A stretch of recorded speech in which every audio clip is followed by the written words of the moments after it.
Halo pemirsa GVR TV, dari Sabang sampai Merauke, dari Miangas hingga Pulau Rote, bertemu lagi dengan saya Hani Selviana di program Kominfo Newsroom, Jumat 19 November 2021.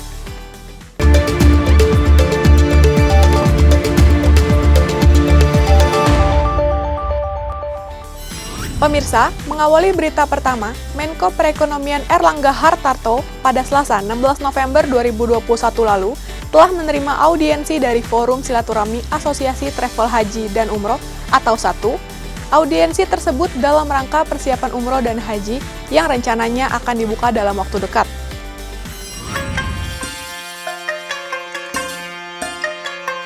Menteri Perekonomian Erlangga Hartarto menyebut pemerintah Arab Saudi telah memberikan sinyal untuk membuka kembali bagi jamaah umroh dan haji ke Tanah Suci. Sebagaimana telah disampaikan pemerintah Arab Saudi kepada pemerintah Indonesia melalui nota diplomatik yang dikeluarkan pada 8 Oktober 2021 yang lalu.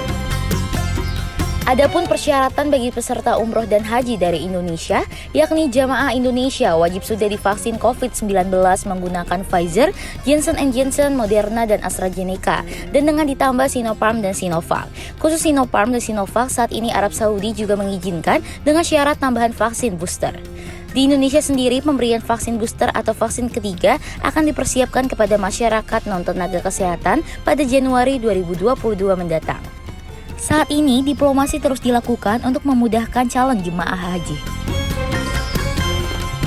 Ada usulan di mana pemerintah dalam hal ini Menteri Agama melakukan diplomasi ke mitranya di Saudi, dan berdasarkan informasi dari Pak Menteri Agama akan segera mengirim tim di minggu ini, dan Menteri Kesehatan juga akan berkomunikasi dengan mitranya, Menteri Kesehatan di Saudi, mengenai penanganan COVID di Indonesia yang sudah diakui oleh WHO sendiri bahwa saat sekarang semuanya level 1. Dan kedua, beberapa negara sudah mengakui juga Sinovac, Sinopharm dan yang lain, sehingga seperti misalnya UAE pun menerima Sinovac, kemudian juga negara lain seperti Australia maupun Singapura yang sudah menawarkan vaksin Travelin dengan Indonesia. Nah, tentu dengan berbagai negara sudah mengakui dan juga tingkat penanganan COVID di Indonesia, diharapkan kegiatan umroh ini bisa segera kembali dinormalkan.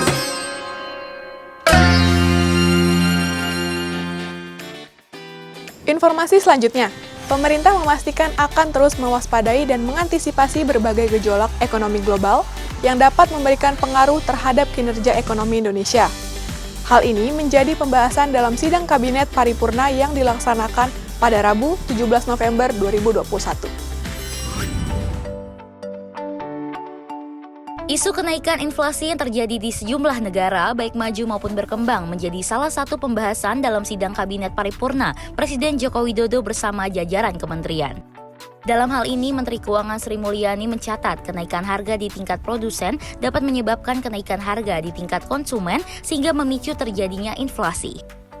Di Eropa sendiri telah mengalami kenaikan harga produsen mencapai 16,3%, lalu di Tiongkok 13,5% dan di Amerika Serikat mencapai 8,6%. Dan kenaikan harga produsen pun terjadi di Korea Selatan yang mencapai 7,5%. Meski demikian, pemerintah terus memperkuat fondasi ekonomi dengan harapan akan memberikan kesiapan yang lebih baik dalam menghadapi kemungkinan dinamika global.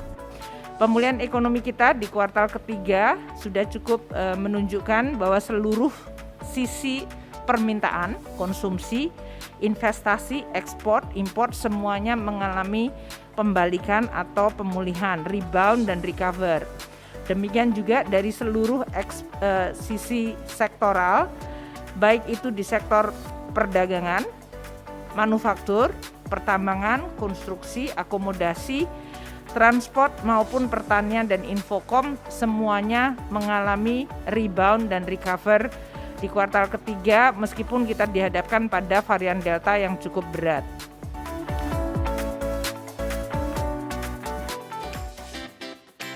Dalam sidang Kabinet Paripurna, Presiden Joko Widodo juga menekankan APBN dan APBD tahun 2022 harus menjadi instrumen utama pendongkrak pertumbuhan ekonomi pada tahun depan.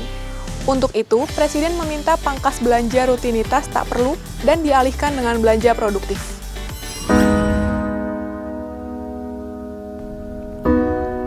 Dalam sidang Kabinet Paripurna bersama jajaran menteri dan kepala lembaga negara di kantor Presiden Jakarta, Rabu, 17 November 2021. Presiden Joko Widodo mengingatkan setiap anggaran negara, baik APBN dan APBD, dapat digunakan untuk memperkuat daya tahan ekonomi, serta mengakselerasi daya saing ekonomi, utamanya saing ekspor dan investasi.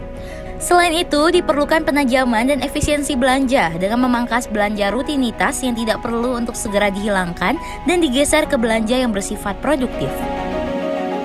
Dan pastikan ini penting untuk 2022, awal 2022, Januari 2022, anggaran sudah bisa dieksekusi.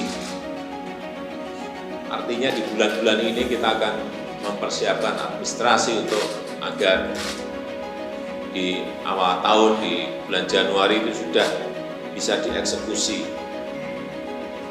Dan kita harus menyiapkan lagi dasar untuk pelaksanaan itu.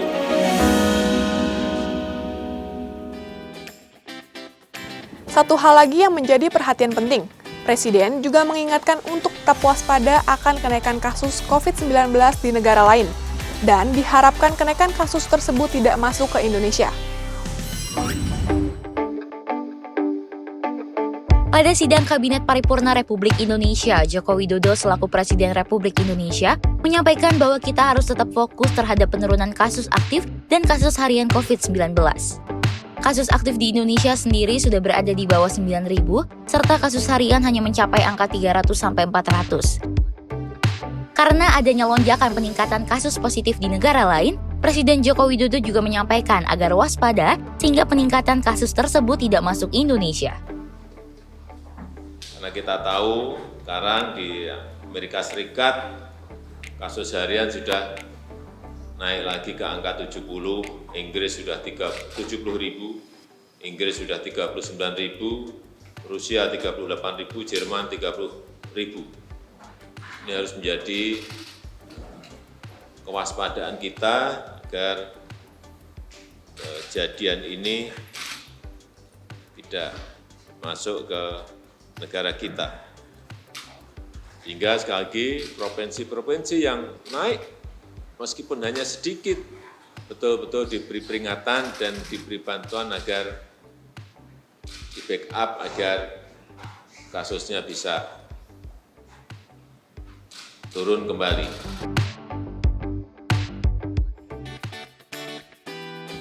Menutup informasi terakhir, dalam peresmian Jalan Tol Serang-Panimbang, Presiden menegaskan infrastruktur merupakan fondasi bagi Indonesia untuk bersaing dengan negara-negara lain. Pembangunan jalan tol tersebut nantinya akan dilanjutkan dengan seksi 2 dan 3 yang tersambung hingga Panimbang. Presiden Joko Widodo meresmikan Jalan Tol Serang-Panimbang, Seksi 1 Ruas Serang-Rangkas Bitung di Gerbang Tol Rangkas Bitung, Kabupaten Lebak, Provinsi Banten pada Selasa 16 November 2021. Pembangunan jalan tol tersebut nantinya akan dilanjutkan dengan seksi kedua dan ketiga dan tersambung hingga Panimbang.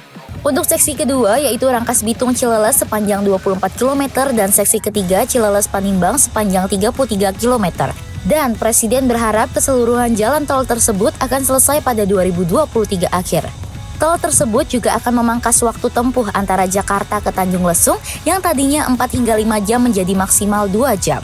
Dalam peresmian ini, Presiden menegaskan bahwa infrastruktur adalah fondasi untuk bersaing dengan negara lain. Saya sampaikan, infrastruktur adalah fondasi bagi negara kita ini untuk bersaing dengan negara-negara lain. Artinya yang kita kejar adalah daya saing kita. Tidak mungkin sebuah negara bisa melampaui negara lain kalau indeks competitiveness-nya lebih rendah. Karena apapun tanpa infrastruktur, barang-barang yang ada ini akan menjadi harganya lebih tinggi. Itulah yang kita kejar. Itulah ragam informasi yang telah kami kemas untuk Anda. Dapatkan update berita pilihan setiap harinya di kanal GPR TV atau melalui sosial media gprtv.id. Saya Hani Selviana pamit, sampai jumpa.